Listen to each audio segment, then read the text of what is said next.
Alors si toi-même t'as fait visiter ton potager à des amis ou peut-être des gens autour de toi, ou même en discuter autour d'un verre, peut-être que les personnes t'ont dit que voilà, un potager c'était des contraintes, peut-être même que certaines d'entre elles ont démarré un potager pendant le confinement et se sont rendues compte du travail et des contraintes que ça pouvait générer. Et finalement, les gens te parlent beaucoup des contraintes liées au potager, c'est-à-dire qu'il faut du temps, faut connaître un petit peu le truc, faut essayer des nouvelles choses, voilà, il y a des fois ça donne rien, donc finalement t'as fait beaucoup de travail pour rien du tout. Et finalement, moi tu sais, je suis une passionnée, j'aime le potager et je trouve que le potager en vaut vraiment la chandelle. En tous les cas, ça vaut le travail que tu vas lui donner. Et ce que je trouve un petit peu hypocrite là-dedans, dans ce fonctionnement-là, c'est que les gens te disent pas tout ce qu'il y a à côté du potager. Certes, il y a un potager, ça génère du temps, il faut que tu lui consacres du temps, ça c'est indéniable. Et si tu jardines depuis plusieurs années, tu sais que voilà, il faut du temps. Néanmoins, c'est pas forcément l'endroit où il y a le plus de contraintes, où c'est le plus compliqué. Moi, je trouve que au contraire, il y a beaucoup de choses qui gravitent autour de ton potager. C'est des choses qui prennent du temps, qui sont aussi des contraintes et qui finalement sont un petit peu voilà, qui vont moins t'apporter dans ton jardin, mais qui sont nécessaires. Et je trouve que voilà, ça gravite autour de ton potager. Et effectivement, si toi-même tu te posais la question aujourd'hui de te dire est-ce que je suis faite pour avoir un potager, bah écoute, on va voir un petit peu ensemble les tâches justement qui gravitent autour de ton potager et comment essayer de faire en sorte qu'elles soient simples pour que justement elles soient peut-être même aussi simples que ton potager d'aujourd'hui et faire en sorte que y ait le moins de contraintes possibles dans ton jardin. On va prendre un peu de hauteur et on va prendre un peu l'ensemble de ton jardin. Donc moi, j'adore le potager, mais il y a des choses dans mon jardin que je déteste faire parce que c'est des contraintes, c'est des choses qui sont importantes à réaliser dans mon jardin et qui sont aussi liées à mon potager parce que tout mon jardin est lié à mon potager. C'est un peu, on va dire, le noyau, c'est mon potager et tout ce qui est autour va venir l'alimenter. Et donc, ce qui l'alimente en premier lieu, ce sont les déchets végétaux. Donc ça va être la première, la tonte du jardin.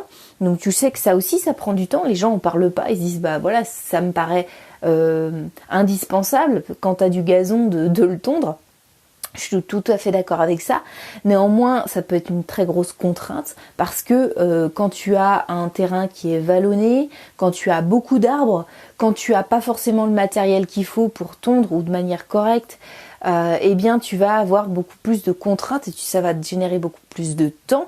Par exemple, si tu as des marches, si tu as un terrain vallonné, déjà ça va dépendre de ton matériel, mais il va vraiment falloir que tu t'équipes correctement et c'est des contraintes. En tous les cas, moi j'essaye d'échelonner au maximum les tontes, c'est-à-dire que j'essaye d'attendre vraiment qu'elle soit assez haute, alors pas trop haute pour dire voilà je vais galérer avec la tondeuse, mais quelque chose d'assez haut pour que ça vaille le coup et je tonds assez haut. C'est-à-dire que je fais pas du ras déjà parce que j'ai des animaux qui mangent de l'herbe, donc j'ai des lapins, donc je peux pas tondre à ras parce que déjà pour l'hiver ils auront rien. Et la pelouse va mourir. Et en plus de ça, avec les chaleurs qui peuvent arriver encore, parce qu'on est que début septembre, mais je sais pas si tu as regardé la météo, mais on a des températures qui sont assez hautes quand même pour un mois de septembre.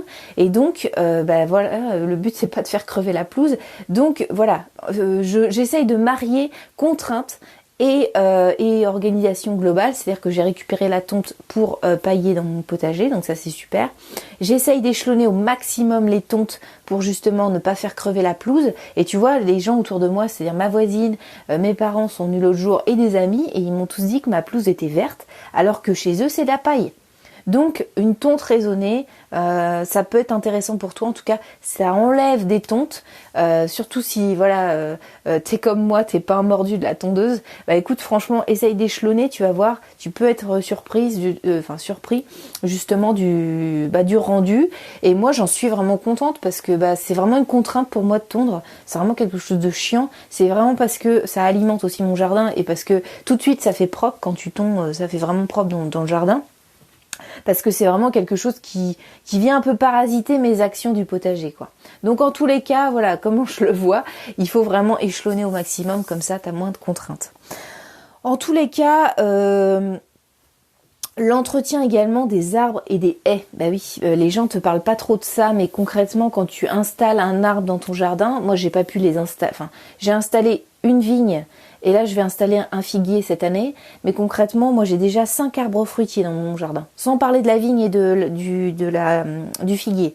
Donc c'est pour te dire qu'il y a des contraintes qui sont liées à la coupe de l'arbre, qui sont liées au ramassage des fruits pourris parce que t'es pas là et parce que t'es parti travailler et que les fruits vont commencer à macérer sur le sol, donc il va falloir les ramasser. Donc pour te dire, moi j'ai un cerisier, j'ai un prunier et j'ai 3 poiriers. Donc c'est pour te dire que voilà, quand une poire elle tombe, c'est vraiment alors c'est bien pour les animaux, ils sont contents, ils mangent des fruits, mais en gros pour ramasser, c'est vraiment contraignant. Donc on va arriver dans une période où tous les mois quasiment, tu as un arbre qui va, c'est-à-dire que au mois de juin, tu as souvent le cerisier qui fait tomber ses cerises, donc là c'est la période où tu ramasses tout. Ensuite, tu as le prunier qui prend le relais au mois de juillet, août, et ensuite les poiriers qui vont donner là, donc dans pas longtemps, là ça commence déjà à tomber. Donc ça veut dire que tu vois, du mois de juin jusqu'au mois de septembre, tu as des contraintes liées à ces arbres, sans parler des feuilles qui vont commencer à tomber et qui vont vraiment devoir être ramassées et générer et transporter jusqu'au potager. Donc ça va, je suis pas trop loin, j'ai pas un grand terrain, mais c'est aussi des contraintes qu'il faut penser. Parce que si tu veux recycler ces déchets, c'est des allers-retours que tu vas devoir faire par rapport à l'emplacement auquel tu vas mettre l'arbre. Donc si tu as le choix, réfléchis bien avant de mettre un arbre fruitier. Alors certes, il va mettre du temps avant de donner. Moi, les arbres que j'ai, c'est la personne qui était avant moi dans cette maison qui les a plantés il y a peut-être plus de 50 ans. Donc forcément, c'est des arbres qui sont un peu vieillissants, je dirais même pour certains qui sont quasiment vers la fin de leur vie. Néanmoins, ça reste quand même des contraintes, donc il faut aussi l'appréhender comme tel et se dire voilà, aujourd'hui j'adore les fruits, c'est super, ça c'est sympa d'en avoir dans son jardin. Est-ce que t'es prêt à avoir tout l'entretien qui est inhérent à ce fonctionnement-là. Pareil pour des haies. Tu vois, moi je sais que mon père a installé des haies, elles sont très jolies, mais si tu veux, tous les ans, il est bon pour les tailler. Alors ça dépend, si tu prends des tuyas, il y a des différentes variétés, renseigne-toi bien. Il y a des haies qui sont moins contraignantes que d'autres. Renseigne-toi en tout cas. Moi je me cale beaucoup sur les variétés que mettent les communes, parce que les communes, elles ont la contrainte de la grandeur. Donc elles peuvent pas mettre, je sais pas moi, un ouvrier ou un gars de la commune tous les 4 matins sur leur parterre, sur leur haie. Donc il faut trouver des techniques, et des fois les communes trouvent des techniques, c'est-à-dire qu'elles te mettent une variété, par exemple de haies, qui va être moins contraignante. Par exemple, on a vu des fois des ronds-points avec des graminées, parce qu'il n'y a pas d'arrosage à faire. Donc tu vois, il y a des astuces à piocher peut-être autour de toi, peut-être dans le jardin du voisin, mais également dans ta commune, peut-être qu'il y a des techniques et des variétés de plantes qui peuvent être intéressantes. Comme je te le disais dans un autre de mes podcasts, si tu ne sais pas la variété de la haie dans ta commune, prends l'application PlanteNet, regarde la haie, si elle te semble jolie et tu te rends compte que ta commune, il n'y a pas trop d'entretien dessus. Si tu veux savoir combien il y a d'entretien, contacte ta commune, ils auront certainement des réponses à te donner sur le sujet. Mais en tout cas, avant de faire une haie de végétaux, alors c'est super sympa les haies végétalisées, etc. C'est super sympa, mais c'est aussi des contraintes. Ça veut dire aussi que tous les ans, t'es bon pour tailler. Donc renseigne-toi bien sur les variétés, sur le temps que t'es prêt à y consacrer.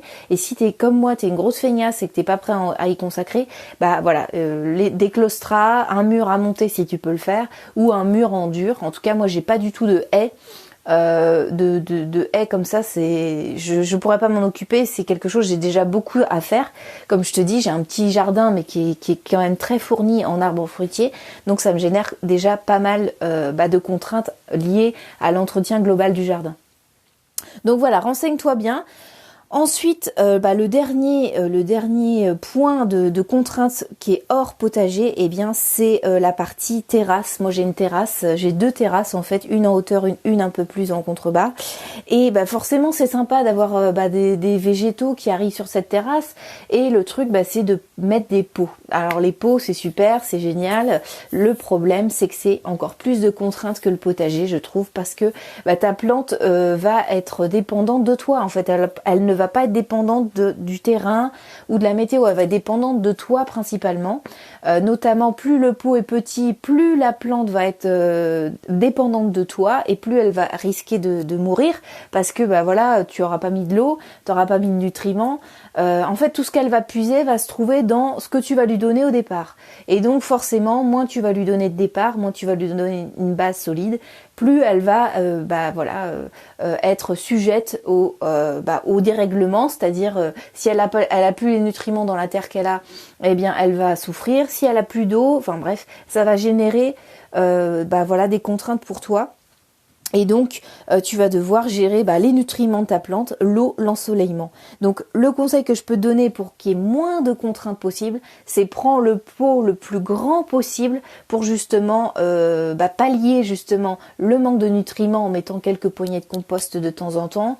L'eau reste en même temps une contrainte, mais tu peux mettre des réserves d'eau. En tout cas, tu as des petites zoyas qui sont nickel pour tout ce qui est plantes, pots de terrasse, mais tu peux avoir d'autres techniques, tu peux avoir des réserves d'eau qui coûtent pas trop cher.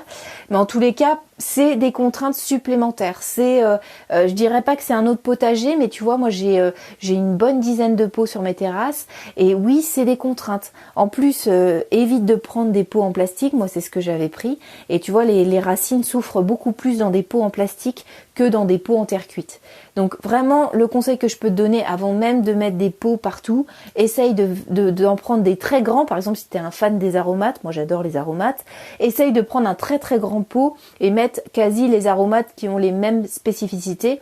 Donc un grand pot avec des aromates qui aiment beaucoup l'eau, comme le persil, la coriandre, des choses comme ça, ou la ciboulette, et des aromates qui sont moins sujets aux variations de température et d'eau, comme le thym ou le romarin, qui sont plus souvent utilisés, qui sont des herbes sèches.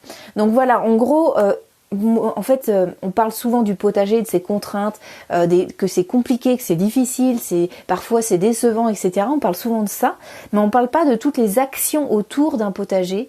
Et je te parle pas de l'entretien global de ta terrasse, si tu as une terrasse en bois, des petites peintures, des rafraîchissements qui sont, qui vont devoir être faits peut-être cet automne, qui sont souvent faits au printemps, mais voilà, qui sont du travail supplémentaire, qui sont liés à ton jardin et qui sont pas forcément liés directement au potager, qui peuvent avoir des liens avec le potager, mais qui sont aussi des contraintes, et c'est du temps en moins que tu vas passer dans ton potager. Moi, en tous les cas, aujourd'hui, il y a beaucoup d'actions à réaliser autour du potager qui sont liées de près ou de loin au potager. Mais concrètement, moi, le potager, je l'ai rendu vraiment maximum autonome en eau, autonome dans sa façon de faire.